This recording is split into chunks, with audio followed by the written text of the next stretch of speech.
Afternoon, everybody. How are we? Isn't it? It's like May out there. Can you see all the cherry blossoms and the camellias and the honeysuckle and everything is up and it's just crazy. It's got nothing to do with climate change, I'm sure. We are in our 7th week. Could that be true? Are we in the 7th week of Great Decisions?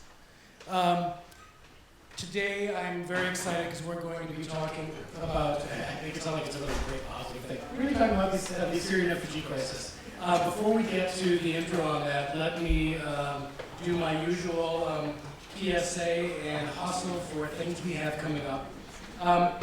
As you probably well know, our International Speakers Series is live and out in the world now. We announced it last week.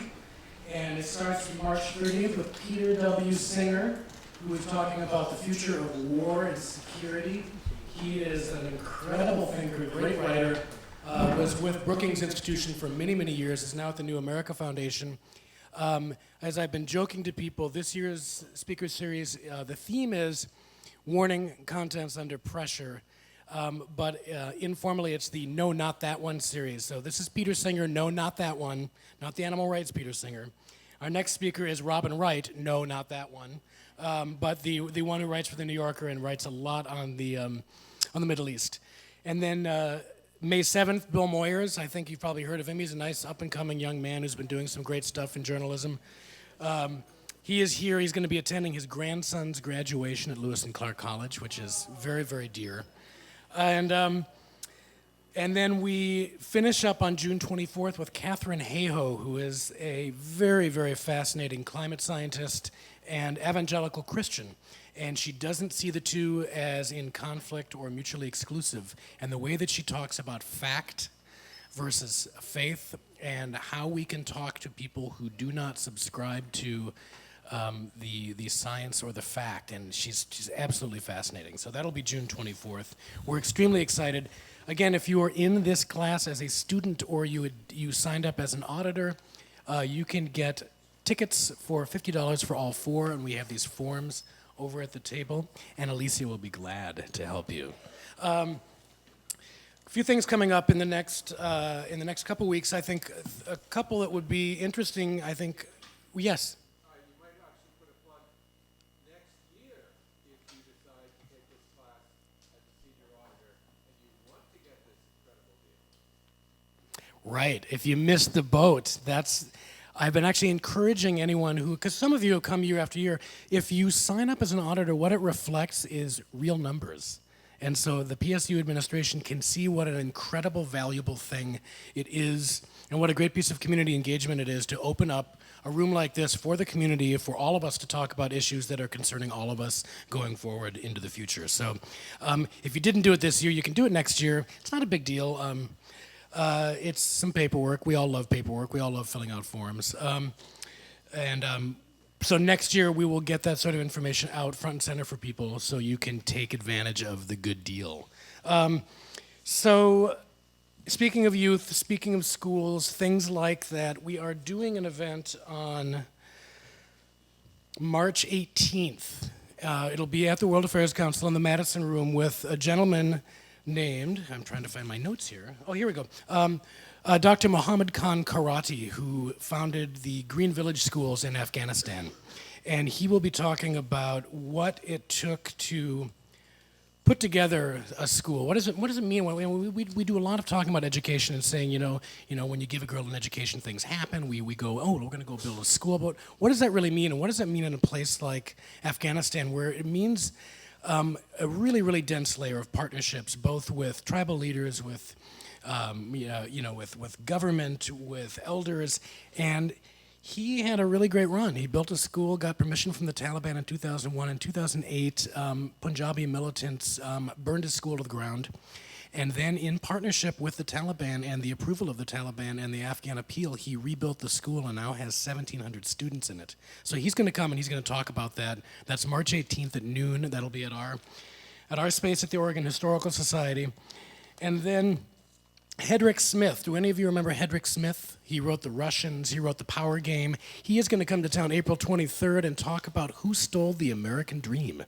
I think something we're all kind of wondering here and there, and how we got to be two different Americas. And he will be doing that at First Congregational Church, and it's a fantastic opportunity to hear someone who has been, I think, a two-time Pulitzer Prize winner. He is an Emmy Award winner for his PBS work, and he is sharp as a whip, and I think he's probably around 83 or 84. So, he's easily got another 25 years of great insight and perspective in front of him. So.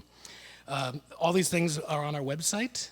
And then related to today, Mercy Corps, our great friends at Mercy Corps, are launching an exhibition that will open in early April called Starting Again, Life as a Refugee. And I just heard about it yesterday when Megan McMorran from the Action Center and I were having lunch, and it sounds like a really great opportunity to really get inside what that experience is like, walking in someone else's shoes, and learning a little bit of like what we're going to see today when Matt Streng talks to us. Do I have anything else to announce? Andrew Neal, are you in the audience? Andrew Neal, who is back in the audience, put your hand up, Andrew.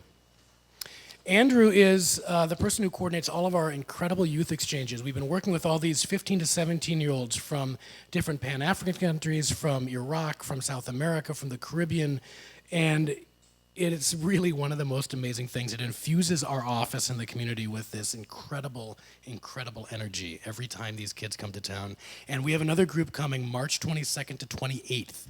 So if you would like to celebrate spring break with a vibrant 15 to 17-year-old African in your home, now is your chance. They will also be coming again in May, and it's really, they're really incredible. This is a generation of kids they are the hope, they are the future, they are so full of optimism and energy, and they're coming into this community, they're learning things like media advocacy, tool building, service learning, and they're going back to their home countries energized like you couldn't believe, and they may actually just get you even more energized about your own community at the same time. So you can find out more about that on our website, or later you can corner Andrew, and I'm sure he'll give you lots of propaganda on it. So Matt Streng is with us today, and Matt brings more than 10 years of youth development experience to his current role as Mercy Corps' Senior Youth Development Advisor. He started with Mercy Corps in South Sudan in 2006 and has since been a member of Mercy Corps' Technical Support Unit with a 2-year secondment. I've never said that word out loud, secondment, as grassroots soccer director of programs in South Africa from 2008 to 2010. In addition to supporting Mercy Corps' youth in emergencies and sport for change programs, Matt supports Mercy Corps' ongoing focus on youth development and has been increasingly focused on adolescent programming, particularly adolescent girls in Nepal, child soldiers in Colombia, and Syrian refugees, which we will hear about today. He has a BA in International Relations from Dartmouth College, where I was born many, many years ago, and a Master in Public Health from University of North Carolina in Chapel Hill. And give Matt Streng a hand.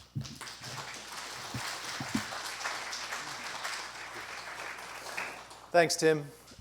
Thank you all for coming out today. Appreciate you spending your lunchtime here with us. And as Tim mentioned, I'm the Senior Advisor for Youth Development at Mercy Corps. For those of you who aren't familiar with Mercy Corps, we work with people around the world to address some of the world's toughest challenges. We work in about 42 countries, and we work along this continuum from initial relief and emergency response.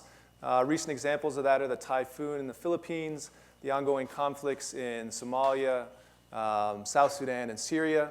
But most of our work is really focusing in on this longer-term development process. We come in and provide urgent response and relief, but we stick around through the emergency and help with that longer-term development within the communities where we work. Really, what that looks like is moving from relief to recovery and ultimately toward resilience. And by resilience, I mean a community or an individual's ability to both adapt to a change in environment and rebound from an initial shock. And I can't think of a better example in terms of where Mercy Corps continues to be challenged and along that continuum from relief toward longer-term development as in Syria. I think Syria is challenging the international community and the globe, and it has been for now 4 years. We're close to the 4-year anniversary of the refugee crisis and the conflict inside of Syria. Just a time map here. Essentially, we're dealing with 3.8 million refugees outside of Syria at the moment. 190,000 people have been killed through that conflict, and about 10 million displaced overall. That includes those inside of Syria. So a desperate humanitarian crisis inside a country and throughout the region, affecting neighboring countries. In terms of how those neighboring countries are faring, in countries like Lebanon, about 20% of the entire population are Syrian refugees. In Jordan, that's about 10%. I think the equivalent of that would be adding about 30 to 60 million people to the homeless population in the United States over a span of 3 years. So intense, tremendous strain on these countries that are receiving refugees, on their infrastructure, on their services. So they have opened their arms in many cases, but they too are struggling as a result of this impact and this demand on their own internal services. Mercy Corps is currently working in all neighboring countries around Syria, working both with refugees as well as host community populations, as well as working within northern Syria along the border with Turkey. So of those refugees, about half are children under the age of 18.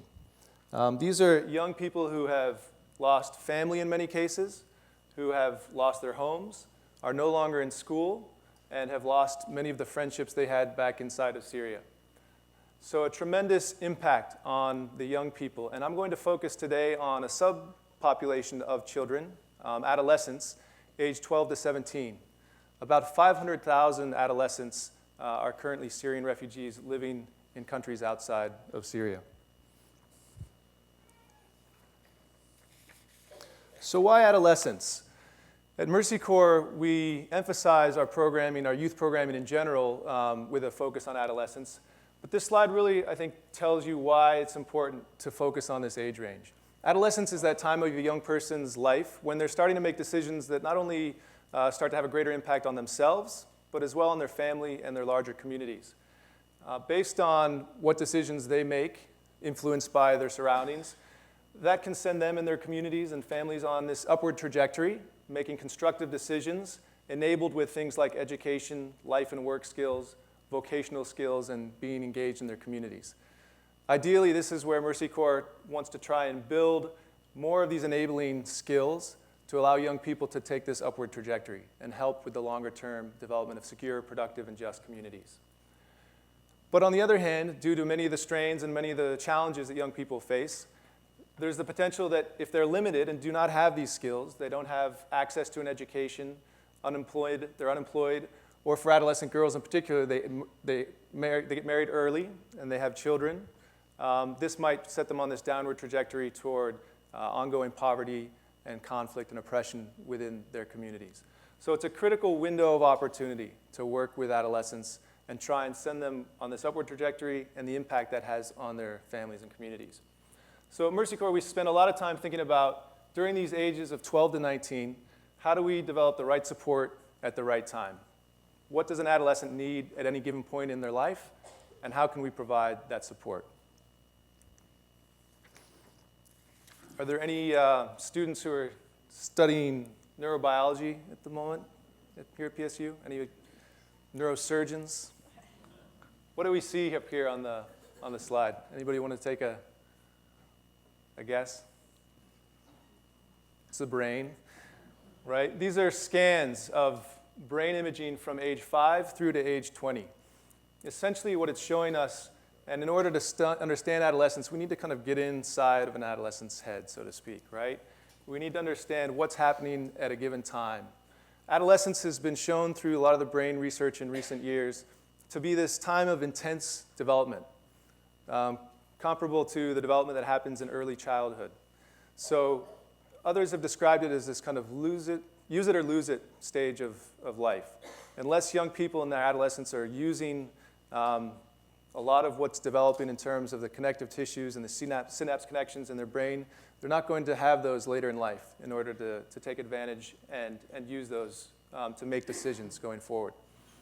As we move towards adulthood, or age 20, a lot of that gray matter is fixed, which is both good because it helps us make rational, logical decisions. It helps us make decisions more efficiently. But at the same time, here during adolescence, young people are making decisions, often through impulse, without the planning and decision-making skills that they would need to make a more informed decision about their life. And as we saw in that previous slide, it's critical at this stage for them to make certain decisions that can send them on that upward trajectory. So that's what happens inside a young person's brain, but what's also happening in the context around them. As we saw, Syrian refugee adolescents are struggling because they don't have family in many cases. They've left their homes. They're no longer in school receiving an education, and oftentimes they've lost their friends. So this critical network of support that helps a young person through adolescence to make some informed decisions and helps guide those decisions is missing in the case of Syrian adolescents.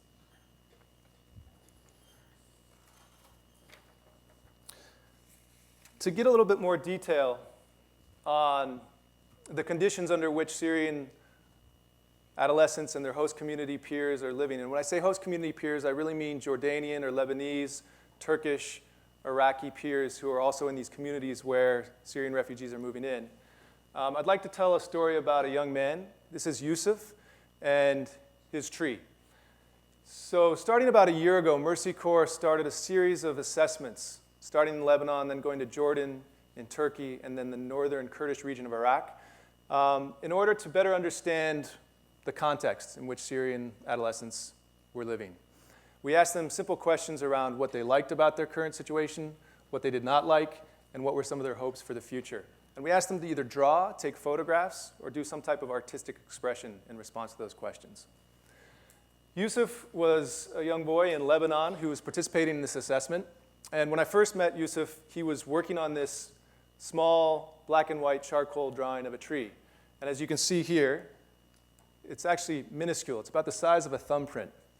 And so I walked up to Yusuf and I looked down on his paper and was trying to make out what he had drawn. And he looked up and saw that I was trying to figure out his drawing. And he said, "Don't worry, it's a small drawing, but it has big meaning." And he went on to describe that tree as himself.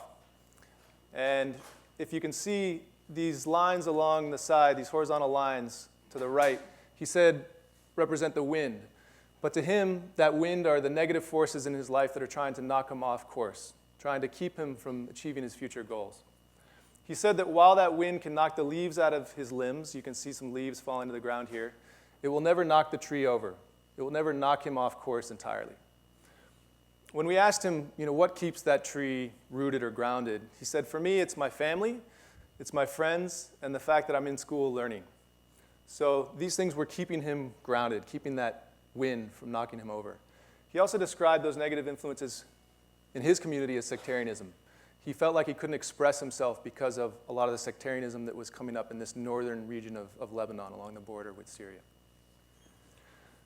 So what this tree allowed us to do was really think through, in the context of a young adolescent's life, what are those negative forces or those barriers that young people are trying to overcome to try and pursue their future goals? And what are those roots and that soil or those enablers that are trying and working to keep young people grounded and on track to achieve their future goals? So as I go forward, I'm going to talk about both barriers and enablers to a young person's future development and achieving goals. To start with some of the barriers, one of the things that stood out most strikingly, especially for adolescent girls, was this intense sense of physical and social isolation. Adolescent girls described their homes as prisons, and they described themselves as living with this environment of kind of being under the oppressive control of their parents, not having opportunities to leave their apartments or wherever they're staying. To tell you a story about this young woman, her name is Ola. Ola was a participant in our assessment activities, and after the assessment activity was finished, Ola invited us to go back to her apartment and meet her mom and talk to her about her situation. So this, for us, was a great opportunity to get a little bit more detail and an insider's look into what it's like to live as a Syrian refugee, in this case inside of Lebanon. So we arrived at Ola's home and were met by her mother. She invited us into their apartment, which was essentially a 10 by 10 foot room. In one corner of the room, there were foam mattresses stacked up, almost reaching the ceiling. We found out that Ola was one of 9 siblings, and that Ola seldomly left that apartment. It was unusual for her to have been able to come out and participate in this assessment activity that day. So we asked her mother why that was the case. And first, it was safety and security. Her mother did not feel like when Ola went outside, it was safe for her due to whether that be sexual or physical violence or other violence that's taking place in this region of Lebanon. The other reason was that, for obvious reasons, she was very busy at home, helping out with domestic chores, having 9 siblings, or being one of 9 siblings. So she was very busy. And I think Ola took this photograph, and I just want to read the quote that she used to describe the photograph. She said, "Together we are like a star." You can see in the upper right-hand corner, these are girls forming a star with their fingers. She said, "This picture is for me to always remember them and how my love has grown for them. These girls have become more valuable to me than sisters." And she's referring to girls that she was participating in the assessment activity with that day. So very isolated, not having much in the way of friendships or social support, and expressing that through both her photographs and her quote. So it's not surprising to understand that one of the statistics around young people and their levels of isolation is that 1 in 3 young refugees are reported to leave their home once or less a week. So they're very homebound, and they're not interacting much with the outside world or with friends.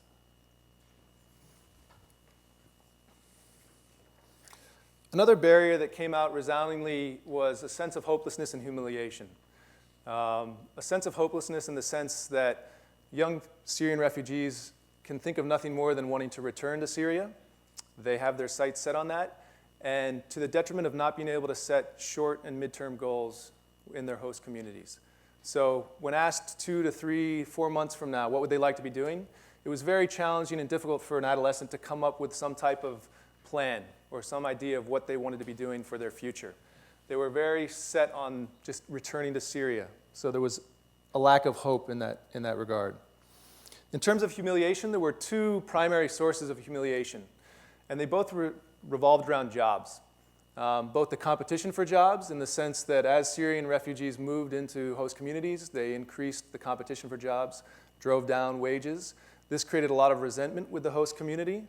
Parents, frustrated that they couldn't get a job, told their children the Syrians were to blame for this. And as they went out and engaged with Syrians their age in the community, they would often physically or verbally abuse them. So this was a source of great humiliation. As a Syrian refugee was walking to school, receiving verbal or physical insults along the way, or just trying to play outside of their home in the community. So you can see another reason why somebody wouldn't leave the home when that was the type of treatment you might experience once you've left the home. The other reason why jobs are a source of humiliation are really around the experience that young adolescents who are forced to work as the breadwinners in their families, their experience on the job. Oftentimes they're working illegally in exploitative labor, and it's not uncommon for at the end of 1 month when a young boy goes to collect his earnings that boss will tell him, "Sorry, I'm not going to pay you, go home." They have no recourse, and you can imagine the sense of humiliation after working for a month to try and help your family as the breadwinner, being told you're not going to receive those wages and just being told to go. So you can read this quote, but this is, I think, a really symbolic photograph of a young person who just feels stuck, wants to leave, wants to try and get back to Syria.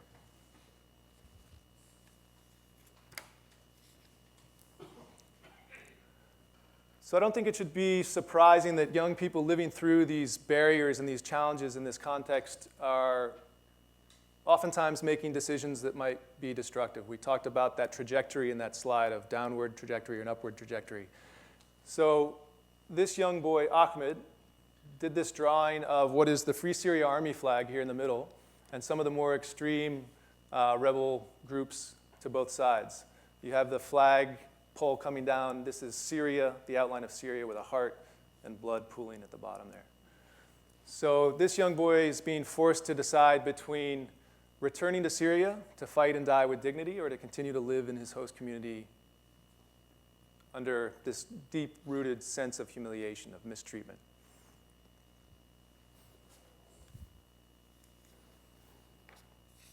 But I'd like to change gears for a minute and talk through some of the enablers. As we saw in Yusuf's tree, the roots, the soil that kept him grounded. And we heard a lot of that through our assessments and our focus discussions with adolescents throughout these assessment work. education, not surprisingly, was a key sense of something that would provide young people with hope going forward, provide them with optimism. And if you think about the current number of adolescents who are out of school, 460,000 Syrian refugees under the age of 18 are out of school. And that's nearly 10 times the number of students currently enrolled in kindergarten through 12th grade in Portland Public Schools. So a huge number of adolescents who aren't receiving an education currently.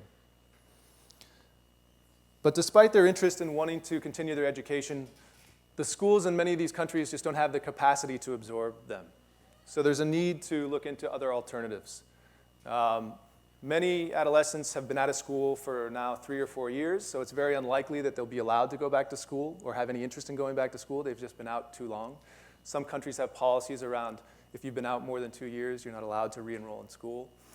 For adolescent girls, as we saw in Ola's case, many parents are deciding to keep their children out of school for safety reasons. Not only the transportation or the walk from home to school is dangerous, but once students arrive at school, they're being mistreated by their host community peers as well as by teachers. There's a lot of violence and mistreatment and abuse that takes place in the schools themselves. So adolescent girls aren't accessing school. Adolescent boys, many of them, as I said earlier, are working, so they're not accessing school. It's more important for them to earn an income for their family at the moment than to go back to school. And their work schedule wouldn't allow for them to engage in a traditional formal school setting schedule. So how can we develop more broad skills, what we call at Mercy Corps transferable skills? Things like time management, things like teamwork, constructive communication, responsibility, those things that are softer skills compared to vocational skills, but that allow a young person to be more attractive for eventual employment. Many employers want to see these skills as something a young person has so that they'll show up to work on time, they'll work hard. But as we heard, that's not overcoming all the barriers. In some countries, adolescents are allowed to work, like the Kurdish region of Iraq. In other countries, the laws are a little bit more flexible and adolescents can work, like in Lebanon. But in countries like Jordan and Turkey, the laws make it illegal for Syrian refugees to work. So they actually can't work legally and are therefore exposed to exploitative labor. We saw earlier that communities are both a source of social tension, but they also have the potential to be a source of social cohesion. I just wanted to read this quote here at the top because this is really illustrative of how social tension can live itself out within these communities. A young boy in Lebanon says, "Me and my brother against my cousin." And just to explain this, me and my brother are myself and my fellow Lebanese. Against my cousin. For those who are familiar with Lebanon, Palestinians have lived in Lebanon for a number of years. So in this case, the cousin is the Palestinian who's been living in Lebanon for a long time. But then he goes on to say, "And me and my cousin against the stranger." So that I, as a Lebanese, and my cousin, the Palestinian, are against the Syrian, the stranger, the newer refugee. So you see this dangerous kind of stratification and status regarding how long somebody has been inside Lebanon or these countries, and the sense that there's opposition here. I'm going to act out against these people because they are new and they're making my life more difficult. So there is a great deal of tension that we can't disregard. But on the other hand, we heard a lot of more constructive and optimistic discussion through the adolescents and those assessments we had with them. And this one is, we will have to act together as one hand. So we started to revolve around this sense of how young people across their national identity, their ethnic identity, their sectarian identity, can work together, to come together in mixed teams, because a lot of them shared similar concerns about how they wanted to improve their communities. A lot of those revolved around cleaning up trash in their communities, trying to beautify their environment. A lot of them had to do with having access to recreational or sports facilities that often were private and required fees. And some of them were just about cleaning up the town square so that they could go and hang out there and meet other people and talk about how they might then improve their community to a greater level. I think another key aspect of what we see as community involvement is young people have this desire and craving for status and recognition within their communities. They're constantly told that they're the source of all problems, so they want to be recognized for being the source of some constructive development. So there's a lot that adolescents described in terms of status, about respect, And it's also a great opportunity for young people to apply those skills I mentioned around teamwork through a community service project. So this is a key piece that came out of these assessments, is young people are hungry to get more involved in their communities. Sorry. So we saw that a lot of those barriers could lead to destructive decisions, but a lot of these enablers can also lead to more constructive choices that might lead us in that upward trajectory to help build more secure, productive, and just communities. This is a drawing by a young boy named Mohammed from Jordan. He says, "The closer side of this tunnel represents the present, and the far side represents my goal, which I want to reach." So you can see at the end of this tunnel, this is actually himself coming out the other end of the tunnel. So despite a lot of the challenges and the tension that adolescents are feeling, you have a lot of young people who are holding on to their optimism and their desire to achieve goals in the future, despite the context in which they're living. So building on this, for Mercy Corps, trying to build on those assets and that optimism that does exist within a community, within a population, I think is a key to our approach. But knowing that a young person has a goal doesn't tell us much about what that goal is and how we can design a program to support them achieving that goal. So more recently, we've gone back and we asked adolescents, what are your goals? What are you interested in achieving in the future? And how can organizations that already exist within your community or organizations like Mercy Corps help you achieve those goals? This is just a word cloud of a lot of what we heard through those conversations, but you can see that school, front and center, was a critical desire, goal for the future. Some type of profession or work. There was a lot of wanting to return to Syria still. I think that will remain there, although reality shows that it's likely for adolescents to remain in their host communities for years to come. A lot around photography and other skills that might provide vocational opportunities. So all of these kind of in a word map really come into three categories. One is around work, one is around recreation and hobbies, the other is school. And although Syria still remains kind of this desire, I think as Mercy Corps we recognize we're not going to try and encourage a young person to return to Syria under the current circumstances. We need to think through what we will support and how we can support that. But if these are constructive future goals, we really want to, that's not going to put them at risk, support them in achieving those.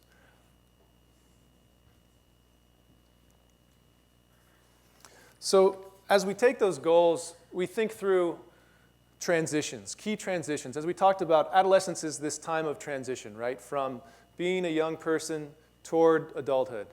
And so for us to design our programs, we really need to think about what is the current state that we're moving from, and what is the desired future state? What does that transition hold for a young person? We established kind of 4 categories that we think through in terms of transitions. One is relevant knowledge and skills. How's a young person getting an education?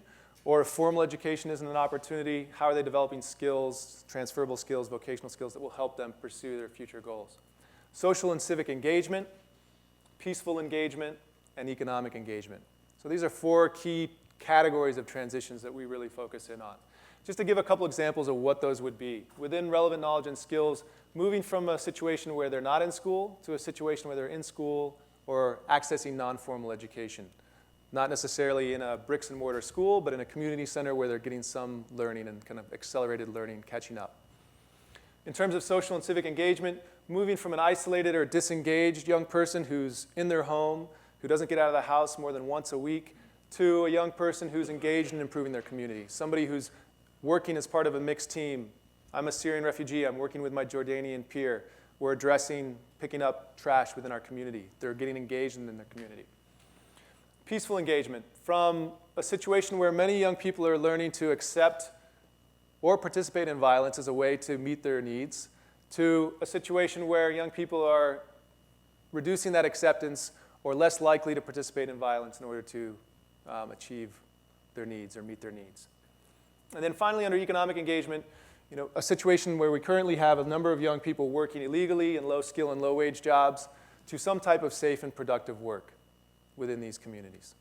So this I put up here more as a guide for how we think through our programs from a current reality to a future desired state and how we can adapt that based on those goals that we heard in that previous slide. So really this is the platform that we use to deliver the programming and the activities and try and work along those transitions. Just to unpack this slide a little bit. A lot of what we do is try and provide greater access to regular safe spaces.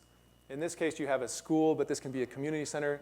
It's anywhere a young person can go to feel safe and engage with their peers or mentors who have been trained to understand profound stress, what young people have gone through, and how to support them to reconnect with others at an interpersonal level or to build their empathy. So this is kind of the place where a lot of these other things, these other components come in and are delivered.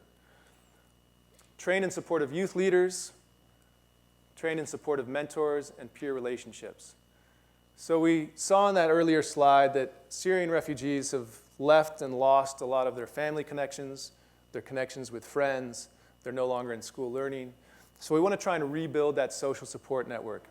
And it's key that we have older youth and young adults that young people can connect with and imagine themselves being in 10 years' time to see an example or a role model of what they would like to do in life and how they would like to achieve that. These mentors go through extensive training because they themselves oftentimes have lived through the conflict in Syria, and they need to understand how they can support adolescents as they move through these transitions we just talked about. But as well, where are the opportunities for those young people to have leadership within not only their communities, but with their peers? So providing them with leadership opportunities to pass on some of the knowledge or the skills that they've learned is a key aspect to a lot of what Mercy Corps' youth programs do. And then again, those peer relationships, that interpersonal connection, what we call social capital. How can a young person have access to both a very strong bond with another person? How can they have access to other individuals within the community that will provide them with opportunities to go back to school, to find a job? As we all know, networking is a key aspect to our professional lives. It's also a key aspect to a young person's life as they've been transplanted from somewhere where they knew everybody to somewhere where they know nobody, and being able to rebuild those connections and have access to information and opportunities. A lot of what happens in these regular safe spaces are fun and active sessions. So keeping these sessions fun, dynamic, applied, interactive, building on some of what we saw earlier in terms of hobbies and recreation and crafts. And these are delivered by these trained supportive mentors as well as these youth leaders within these safe spaces. It's how we deliver a lot of the content in the program in terms of educational content or some of those transferable skills, whether that be constructive communication, time management, doing that always through fun and dynamic mechanisms or delivery mechanisms. And then finally, what are the incentives and the motivation for a young person to come in and engage on a daily basis? How is this advancing those future goals? So on an individual basis, allowing young people to establish the plans that they have for achieving those goals. An example of that might be a young adolescent girl who wants to go to university someday. If there are others like her organizing a field trip to a local university, talking with admissions about how you would get into that university, what are the requirements, what are the courses that you can take when you get there, what are the financial implications, what would it cost? Because I think a lot of people would say, well, aren't you setting them up for further frustration based on the situation they're living in? But I would argue that for an adolescent to not understand realistically what it will take to achieve their goal is more of an injustice than allowing them to understand what it would really take to achieve that goal, and then making a decision around whether they feel they can achieve that or whether they need to chart a new course in terms of what they want to achieve and what they want to try and aim for as part of their future. And then finally, this is a long way of saying community service projects. Trying to engage young people through these mixed groups and allowing them opportunities to demonstrate that they do have assets, they are positive, constructive actors within their communities, and that they can help build a better community. I think that's an important aspect of what we want to try and do with adolescents and an important aspect of what they want to try and achieve in their lives. So those community service projects are key to that. All toward trying to achieve, what we have in the middle here is an adolescent who is enabled with that education, with those skills and community involvement in order to pursue a more constructive path toward their future. So I'm going to stop there, but I'd love to answer any questions that you have. And I think ran through that pretty quickly, so we have a little more time for the Q&A. Thank you.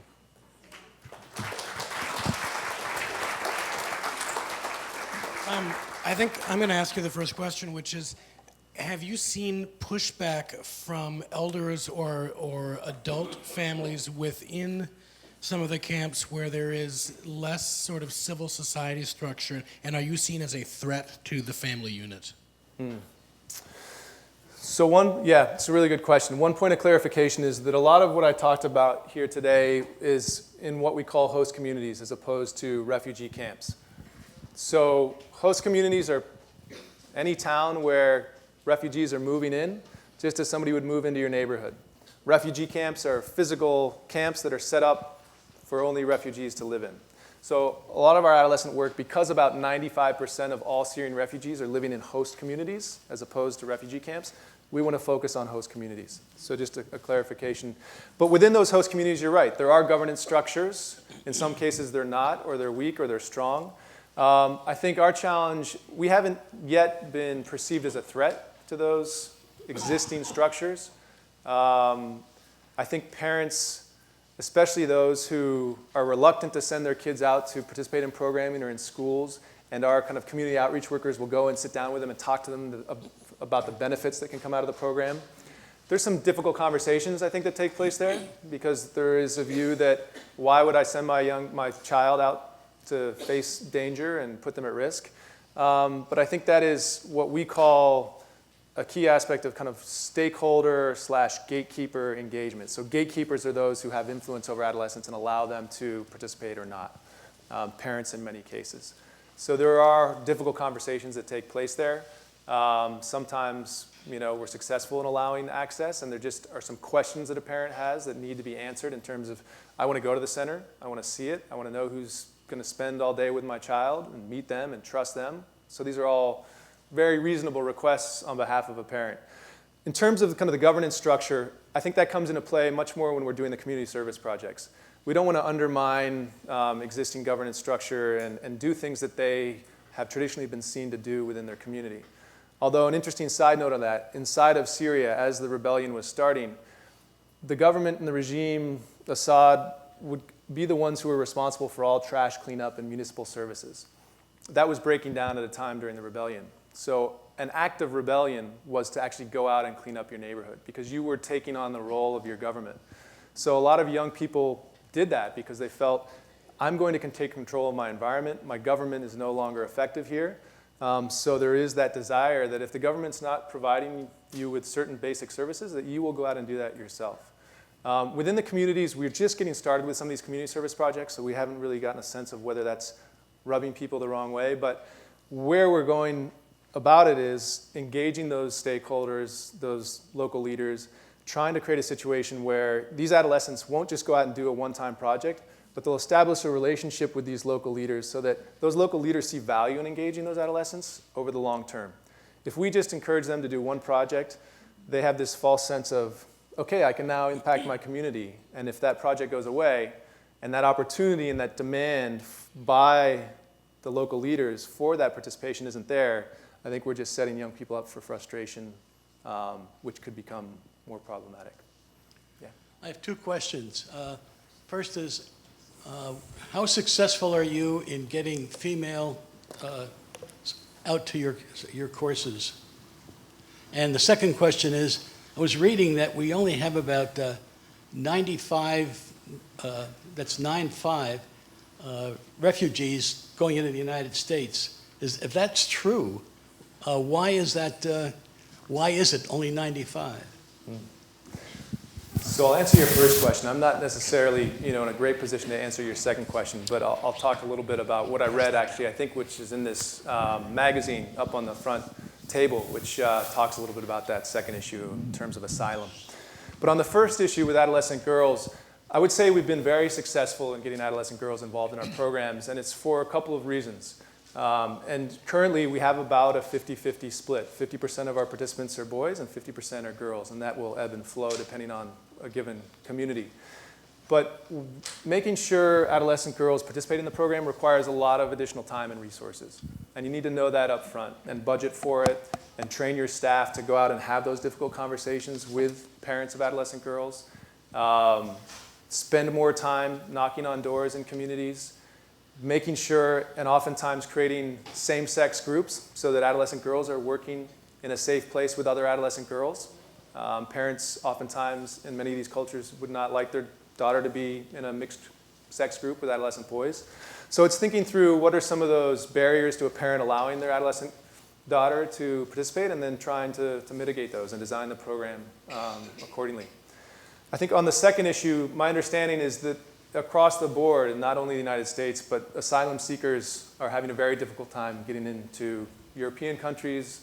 I think the country that's had the most open policy is Germany, and I think it's around 25,000 openings that asylum seekers from Syria can apply for. But I'm not in a great position to talk about US policy and kind of where we are with that. Obviously, it seems like we can be doing more than 95. I know there are other channels that people can work their way through into the system, but the number of actual spaces for asylum seekers is quite low. Yeah. I guess to contrast a bit what you were talking about adolescent women, and I would like to, and you can talk about it too, talk about Kurdish women in the youth Peshmerga fighting ISIS in places like Kobani or Mosul. So I guess it's one of the examples of where women are actually fiercely independent, leading, and playing a crucial role in, holding ISIS back off. And if you want to talk about it, please do. The second one is, a lot of what you talked about as a Mercy Corps, and what you do, is dealing with the consequences of people fleeing the violence in Syria. And I guess the way I see it is, Syria is in a dire condition. And it's like, do you talk to people about what it will take? Do you talk about with your youth what it would take to rebuild Syria and the potential to return? Because at this point, I have very little hope that there's much can be done. Yeah. I entirely agree with you on the first point. And I think, this time that I spend in the Kurdish region of Iraq and Sulaymaniyah, you meet some of these female soldiers and ex-fighters who they are kind of these solid rocks of examples for young adolescent girls. So I think that that's a great example. And I know that, interestingly, as Kurdish female fighters fight ISIS, I think they're the most feared groups for ISIS to fight, because within their belief system, if you die, if you're killed by a woman, apparently you cannot reach, that next state of being saved. So they fear that, and those fighters are feared throughout the region and the conflict. I think on the second issue, in terms of what it would take to rebuild Syria, we're hoping that a lot of what we work on in terms of these skills and the assets will provide Syrian adolescents, once they return to Syria, with skills that they can use to rebuild Syria. We're very careful about managing that expectation, right? That you're going to return to Syria soon, and you will need these skills to rebuild Syria. Because I think that is, to a certain degree, irresponsible in thinking through, you will be able to return soon, because we have no sense of whether that's going to happen or not. I think all the indications are that even if the conflict in Syria were to stop today, it would take 5, maybe more years, and for people to return, and many people decide to stay because they've started new lives in these host communities. So we speak about it, I think, in general terms, that these are transferable assets and skills that would that would come in use if they were to return to Syria. But in terms of a concrete activity about this is what you will need to rebuild Syria when you go back, you saw the photograph of the concrete block. And that young boy said, I know I will need to go back to Syria to rebuild Syria, so I want to learn to become a construction worker. So in his mind, he was making the connection very clearly. As an agency, we try and step back and think about it a little bit more broadly in terms of whether it's in a host community or back in Syria, they could use those skills and that new knowledge. Yes. What's the size and extent of your program as it exists today, and what are your expectations and hopes for growth? It's a great question.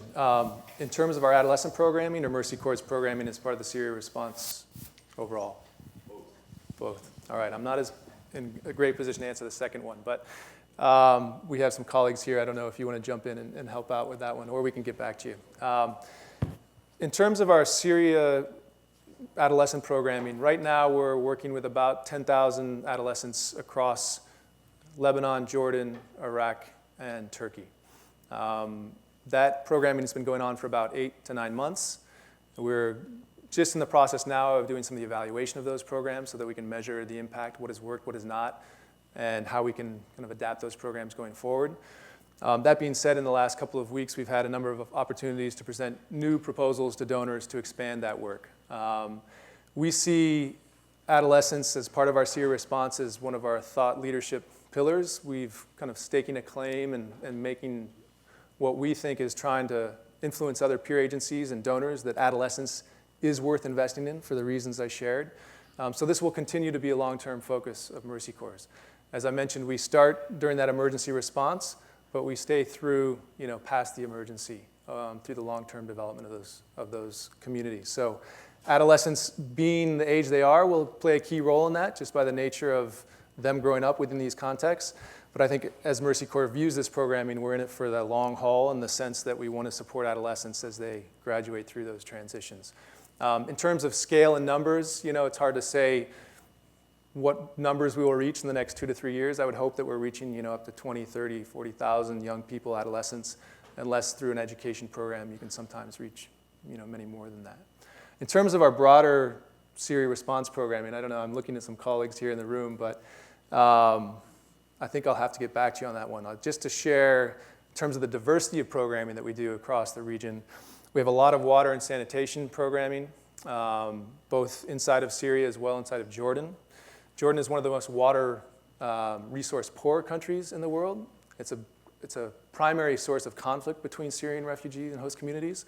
So we're trying to build water infrastructure that will try and minimize the potential that these groups will come in conflict with each other over water and access to water. We're doing a lot of food distribution. Sorry, let me go back to whoops, did I just get out of the... As you saw that map, I mentioned the programming coming from Turkey into northern Syria is a lot of delivery of flour to bakeries. Rather than delivering food that then is handed out, we're wanting to support the local economy by delivering flour that will support bakers and allow them to continue to build a livelihood and have income that then can be used within those communities. So there's a lot of delivery of those types of items and non-food items from the border into northern Syria. Other programming that we're doing, we are working in refugee camps.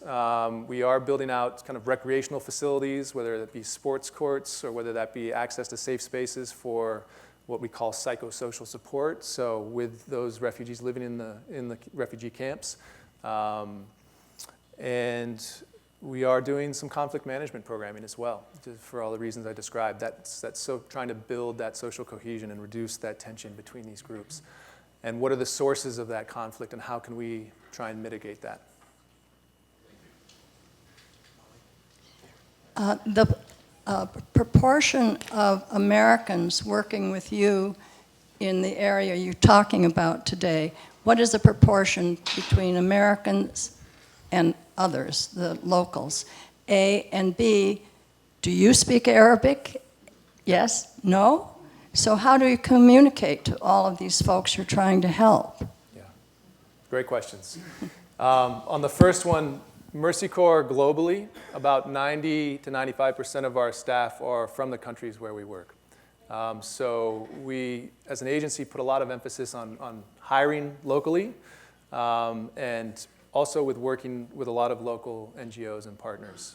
So we try and as much as possible not engage in direct implementation. We're not the one having the interface with the participant of our program, but we're working through mediaries, oftentimes local organizations, local civil society, NGOs, trying to build their capacity to do that because they will stay in those communities and they will be able to do that over the long term.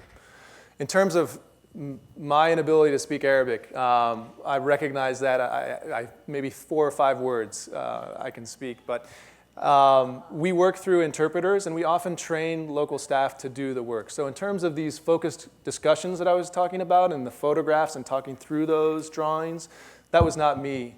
I was in the room listening to an interpreter, getting some feedback and interpretation of what was being discussed. But we were training young adults to be the ones who would stand inside of that circle and ask those questions and have that conversation. So we recognize our inability to engage in a meaningful way and get detailed information from that, and we step back and allow our local staff to take on that role. Great question. Marhaba and Rojbash. They're about the only two words that I can remember now from the time I was over in Kirkuk and Baghdad. I wanted to ask about Mercy Corps' unique perspective on the entire region as opposed to what we might see or hear in the media. And I'm seeing, and we're seeing generally, where there are more and more Muslim nations, Muslim leaders that are speaking out against ISIS, and Jordan's response to their pilot being burned, Egypt's response to the 21 Coptic Christians who were beheaded. Are you seeing any kind of a coalition building or cooperation between the security forces of those countries, and even more so perhaps between Jordan and Israel, since they share some water resources on their border? Yeah, it's really a realm that Mercy Corps does not engage with directly. We make an effort to try and be apolitical in that sense, and not take sides in a conflict. That being said, I would agree with you that there does seem to be kind of this gathering of support against ISIS as many of these atrocities continue. But as an agency, we're really thinking through how we engage at the community level to support the immediate needs and the longer-term needs of the community members where we live.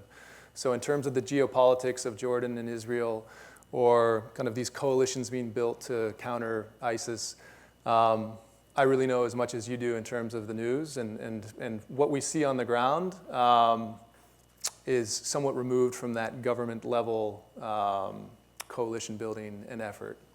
Just to rephrase the Sure. question a little bit, in what countries would your people feel more safe or secure as to the security forces provided by those countries? I have to bring in our global security advisor on that one. I can tell you that I've felt safe wherever Mercy Corps has asked me to go. Yes. I'd like to know your funding sources for the adolescent program, the major ones. Major ones. The major one is the Canadian government.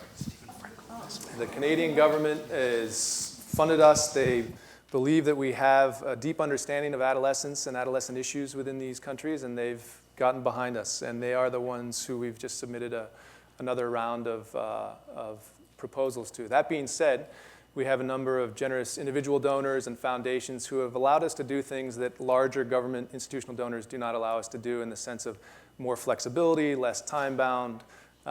So we have had, individuals and foundations who had played a pivotal role in allowing us to either get in early and do things that we wouldn't have otherwise been able to do with waiting for institutional funds.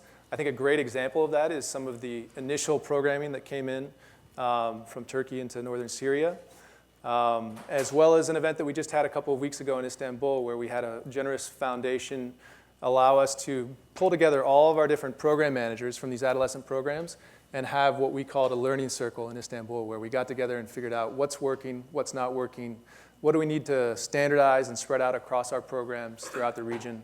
So those types of funds are invaluable to us, but the Canadians have been the primary donor. I have the mic here. All right. Hi. I'm sure everyone in this room joins me in expressing our admiration and thanks for what you and Mercy Corps are doing in this tremendously difficult situation. I keep thinking about the refugees of World War II and how the organizations that were set up looked at it as a temporary thing, and that there would be a point where there were no more refugees because they would be going home.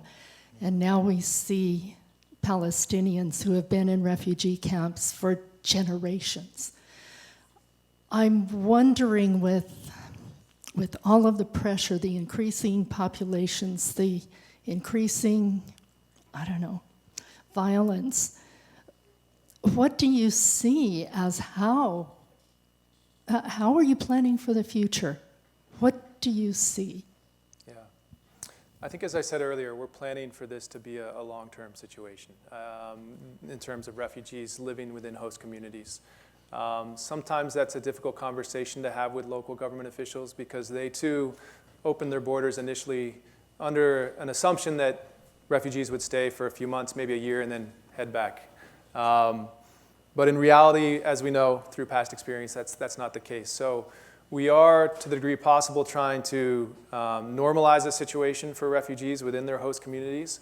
Not that that's encouraging them to stay there over the long term and become entrenched, because many of them do have that interest and desire to get back to Syria. So it's, again, that middle ground between how do you support somebody in their current situation, recognizing they're likely to be there for 5-7 years, but how you're supporting them now also help them eventually if they do decide to return. So as Mercy Corps views it, we're always reassessing each community, and things in a particular community change or a particular country change, and we try and adapt to that. But as speaking for the region and a lot of the refugees and host communities, I think we recognize it will be a much slower return to normalcy than anybody, anticipates. Yes? First, let me check something I may have misunderstood. Did you suggest that 95% of the refugees are living in local communities and 5% are in camps? Yes. If that's true, how in the world do refugees living in local communities finance themselves? Mm-hmm. And to pick up on this point of the long term, where are these people going to find resources in the future when they either can't work or they're working for practically nothing? And there surely are enormous barriers for transferring wealth, even if they had it to transfer. Right. How does this work? Yeah, no, I think it's a great question. I think two things. One is that Syrian refugees living in host communities still have access to the United Nations system. They can register and they can receive benefits in terms of food or shelter or water. So they're not excluded from that system of humanitarian aid. It's sometimes more challenging for them to engage because they're not in a refugee camp where they can go up to the one office and register and then receive whatever aid they're going to receive. Oftentimes they have to travel, and oftentimes they want to keep a lower profile for a number of reasons, whether that be political reasons or safety reasons. So those who are in host communities are, I would say, slightly more vulnerable for those reasons. In terms of how are they going to finance things in the future, how many of them have been financing, I wouldn't say many, but how some Syrian refugees have been financing themselves up to this point is basically spending down the savings that they brought with them from Syria. You had a number of people who, were middle class who are now, in a very dramatic kind of situation of poverty because they've spent down all of the resources they brought with them. You had the majority who came without those resources, and they've always been reliant on kind of an aid system within those communities. I think to the point made earlier about as refugees assimilate and become part of the fabric of a community, whether it's continuing to fill jobs in low-skill labor and low wage work, I think Turkey in particular has seen that oftentimes they had a lot of low-skill labor coming from other countries, and now they have it within their country. So, how do they can engage in trying to legalize work for Syrian refugees as kind of this low-skill labor force and source? So I think you'll see some move in that direction, that what is now illegal work will become a different type of work. It might be temporary work in terms of how the policy or the laws determine that, but things will start to normalize and people will have access to some of those resources. But there'll be competition for those resources, and the conflict that could potentially bubble up as a result of that is very real. So I know that's not a very satisfying answer to your question, but I think those things will normalize and people are accessing finances now, just barely enough to get by, and through means of having their adolescent children actually have to go out and work unsafe jobs. So obviously that's hopefully not sustainable, and we can transition to something that's safer for everyone. So we have time for one last question, and because I'm just not feeling like running across the rest of the room, I'm going to ask it. Sorry. I have the talking stick. So you guys have led efforts like this in other places, and I'm thinking about other mass refugee situations like Afghanistan and Somalia. Are there some lessons that you have learned or potentially mistakes that were made in other situations that you are now looking at differently, especially with respect to working with adolescents? Yeah, there are. I mean, my first job with Mercy Corps was in South Sudan, and it was a youth adolescent-focused program. I think one thing that I learned from that experience was it was a very short-term project where we tried to build the capacity of a brand new government. I think they had been in, it was right after the peace accord was signed, maybe 6 months later. These ministers and all their staff were just put into place, and we somehow thought if we came in and quickly kind of implemented a project and kind of did that in partnership with them, that they would be able to carry that forward and sustain that. I think that was, in retrospect, very unrealistic. So I think I take that forward into my experience now with the Syrian refugees. Not that the government is similar to what the South Sudanese government was, but in thinking through how do we establish relationships with government officials, with local officials that are durable and that can be sustained. And how can we not take a lead role in that, but how can we support local organizations? How can we introduce young people, adolescents, to their local leaders so that they have that direct path of influence and that relationship is sustained? It's not necessarily Mercy Corps coming in and having that relationship with the government, but us facilitating that interaction. So I think that's one key learning that I've brought forward. Not drive-bys, but long-term arc and a lot of relationship building. Very much. Yeah, great. Let's give Matt Streng a big hand.